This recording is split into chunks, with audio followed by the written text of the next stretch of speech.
Hey guys, it's Charlie, and today is day 17 of my 30 videos in 30 days on working, teaching, and living abroad.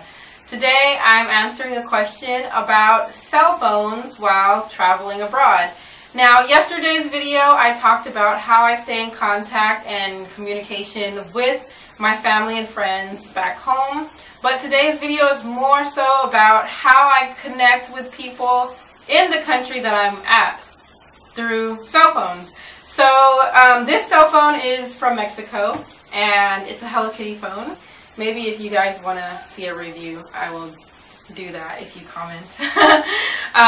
So this phone I bought in Mexico, and this is typically what I do is when I go to the country, I usually like to buy a phone in the country and use the service of that country. So that's typically what I do. When I lived in Korea, I got a phone in Korea and I used their service. When I lived in Mexico, I bought a phone in Mexico and I used their service. But that's not the only option that you have. So I'm going to talk about some of the options that you have for yourself. You have a lot of options. So usually what I do when I go abroad is I find a company and I will buy a phone from them and I will use their service. There are other ways that you can buy a phone and things like that before you go abroad, but first I'm going to talk about some of the challenges that you might find. One of them is that some countries require that you are a resident of that country, so you might either need some type of visa or some type of ID number or social security number for that country. So if you're getting a job in that country, you might have to wait until all of your paperwork goes through and you get your ID card or some other extra stamp on your passport, something like that. Some countries are like that, and it's more of a security purpose type thing. Yeah, so many of them require that you're a resident, and so it might take a little bit of time for you to get a phone. Just wait and take your time, or you can choose some of the other options I'm going to talk about. Another thing that you might find that is a little bit difficult is when you get to the country, if you don't speak the language, you might have a little bit of trouble getting a phone and getting service. So you might want to shop around for places that are more, I don't want to say touristy, but people who speak more of the language. There might be an issue with that because the service might be a lot more expensive because they know that you're a tourist and they think you have more money. So they might try and gyp you with your money. So be careful with buying from touristy places.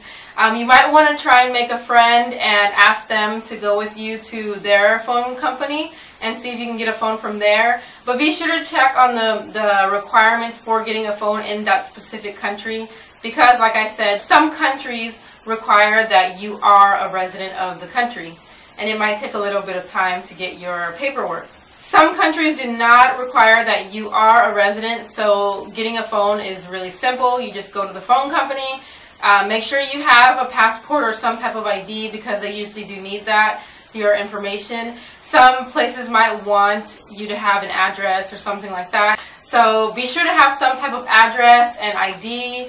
That way you can get a phone a lot quicker. You don't want to come across any roaming charges for your home country's phone, so be sure to cancel your phone from your home country, especially if you're traveling for long term.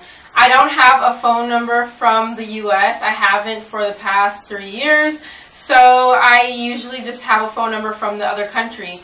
If you're curious about how to communicate to family members while you're abroad, be sure to check out my other video. So next I'm going to talk about Cellular Abroad. Cellular Abroad is really good for taking care of your phone problems or future phone problems ahead of time.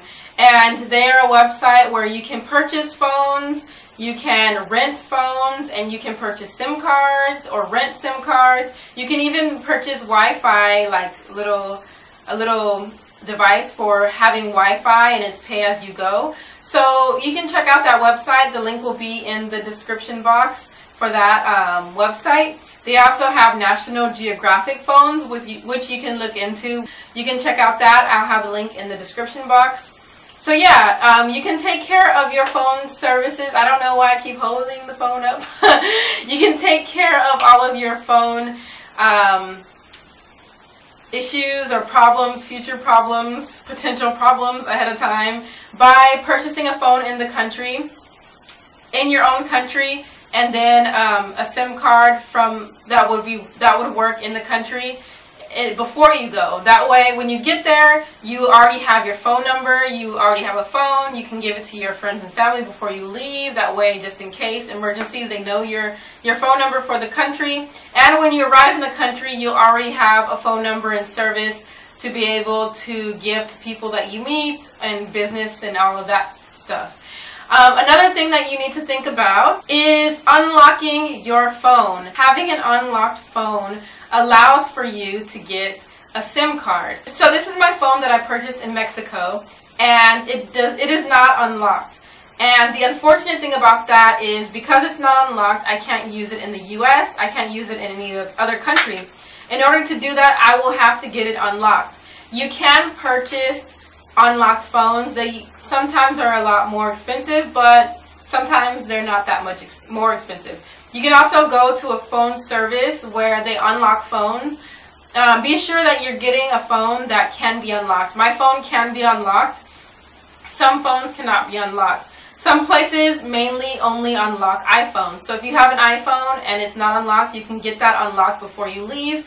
The good thing about having an unlocked phone is that you can usually use it in the other country by purchasing a SIM card. This is a SIM card, and it's the thing that goes inside your phone behind the battery in that little space right there. It goes like this. It slides in to your phone, and the battery goes in there, and then that's how you can get your phone number through the SIM card.